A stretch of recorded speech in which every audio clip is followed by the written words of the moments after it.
नमस्कार. झकास रेसिपीजमध्ये पुन्हा एकदा तुम्हा सर्वांचे स्वागत आहे.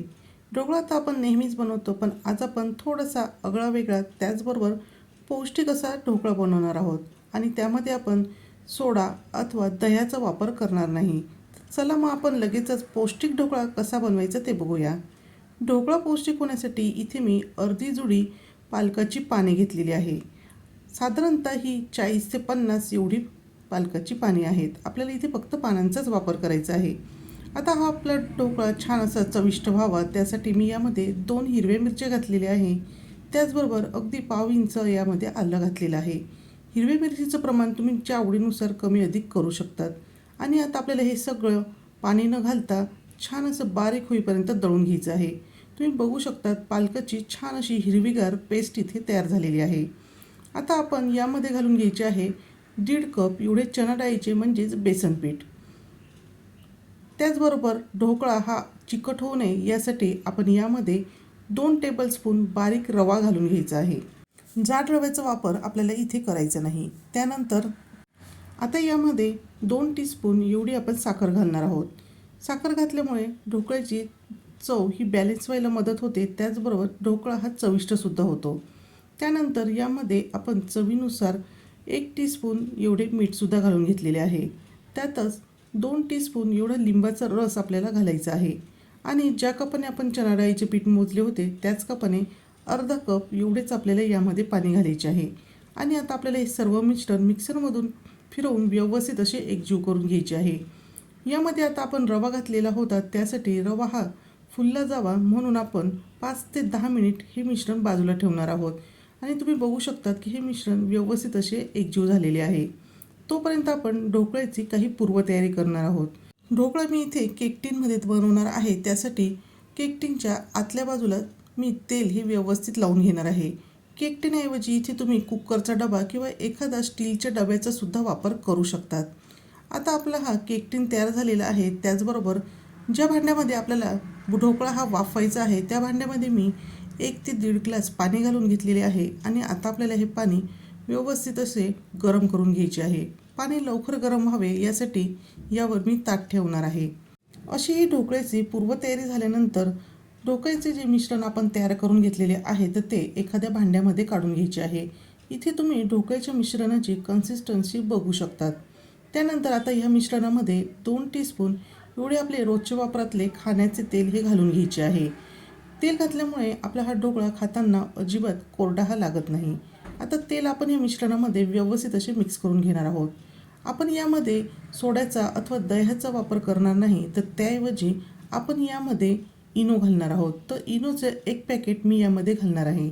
आणि आपण जर चमच्याने मोजले तर 1 टीस्पून एवढा हा इनो आहे. आता यानंतरची प्रोसेस आपल्याला थोडीशी फास्ट करायची आहे.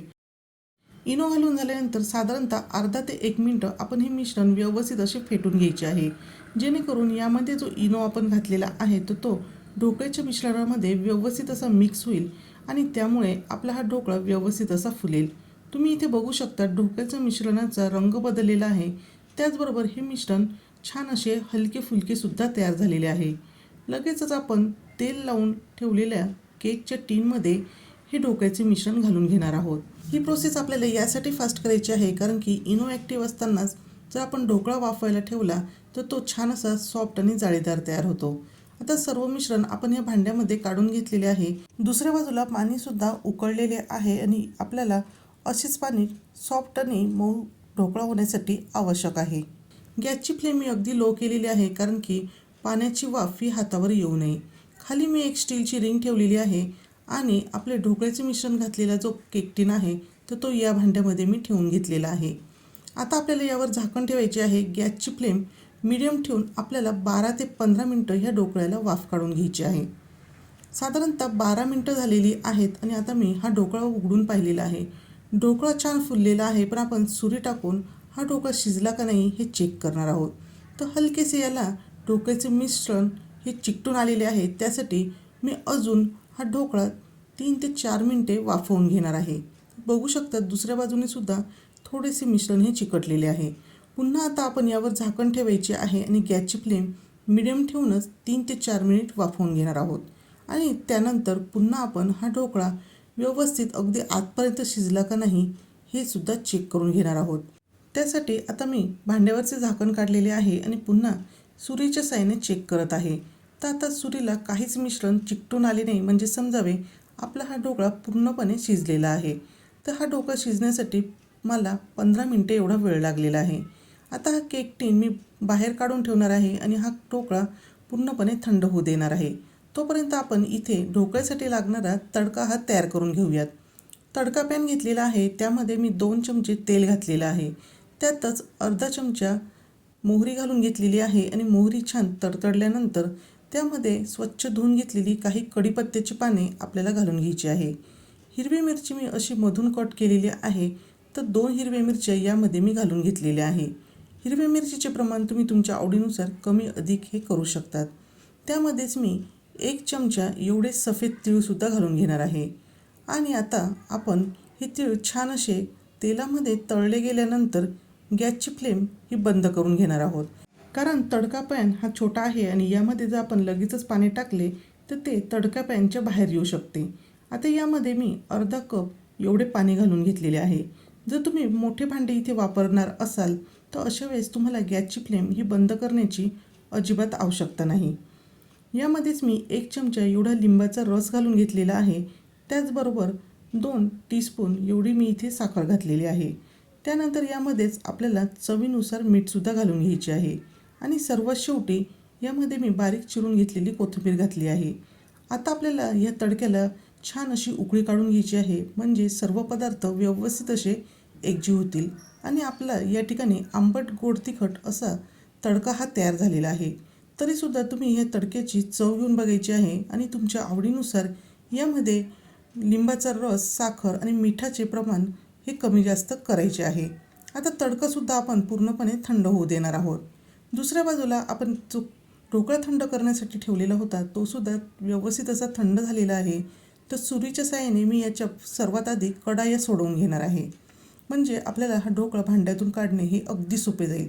त्यानंतर यावर आपण प्लेट ठेवायची आहे आणि या प्लेटमध्ये आपण व्हिडिओत दाखवल्याप्रमाणे हा ढोकळा काढून घ्यायचा आहे.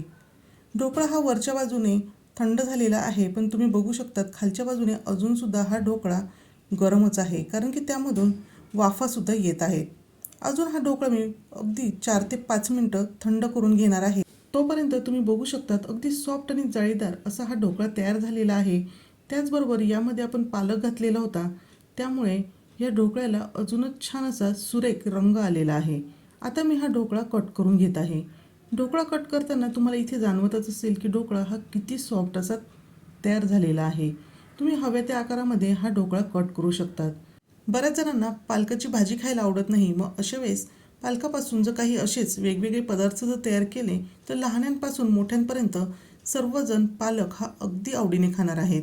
त्यासाठीच मी झकास रेसिपीवर काही पालकाच्या रेसिपीज शेअर केलेल्या आहेत, त्यासुद्धा तुम्ही बघायला अगदी विसरू नका. इथे तुम्ही बघू शकतात की खूप छान अशी या ढोकळ्याला जाळी पडलेली आहे आणि अगदी सॉफ्ट असा हा ढोकळा तयार झालेला आहे. आता आपण या ढोकळ्यावर लगेचच तयार करून घेतलेला तडका घालणार आहोत. लक्षात ठेवा आपल्याला ढोकळासुद्धा पूर्णपणे थंड करून घ्यायचा आहे. त्याचबरोबर यावर जो तडका घालायचा आहे तो सुद्धा थंड करायचा आहे. यामधला ढोकळा अथवा तडका दोघांपैकी काहीही गरम असेल तर अशा वेळेस ढोकळा हा आतून चिकट होऊ शकतो. आता हे जे तडक्याचे पाणी आहे तर ते ढोकळ्यामध्ये जेवढे शोषले जाईल तेवढे आपल्याला चमच्याने थोडे थोडे करून घालून घ्यायचे आहे. हे पाणी व्यवस्थित असे आतपर्यंत ढोकळ्यामध्ये मुरल्यामुळे ढोकळा हा खाताना अजिबात कोरडा लागत नाही, तर तो अगदी सॉफ्ट चविष्ट असा तयार होतो. तर इथे तुम्ही बघू शकता तडका घालून झाल्यानंतर या ढोकळ्याला अजूनच छान अशी जाळी पडलेली आहे आणि अगदी सॉफ्ट असा हा ढोकळा तयार झालेला आहे. तर आहे का नाही अगदी पौष्टिक रेसिपी, त्याचबरोबर अगदी कमी साहित्यामध्ये ही तयार होते आणि अगदी झटपटसुद्धा होते. तर मग वाट कसली बघताय, तुम्हीसुद्धा बनवा पौष्टिक, जाळीदार आणि चविष्ट असा पालकाचा ढोकळा. आणि तो कसा झाला हे कमेंट करून नक्की सांगा. व्हिडिओ आवडला असेल तर व्हिडिओला लाईक करा, शेअर करा आणि चॅनलवर नवीन असाल तर चॅनलला सबस्क्राईब करा. पुन्हा भेटूया असंच एका झकास रेसिपीसोबत.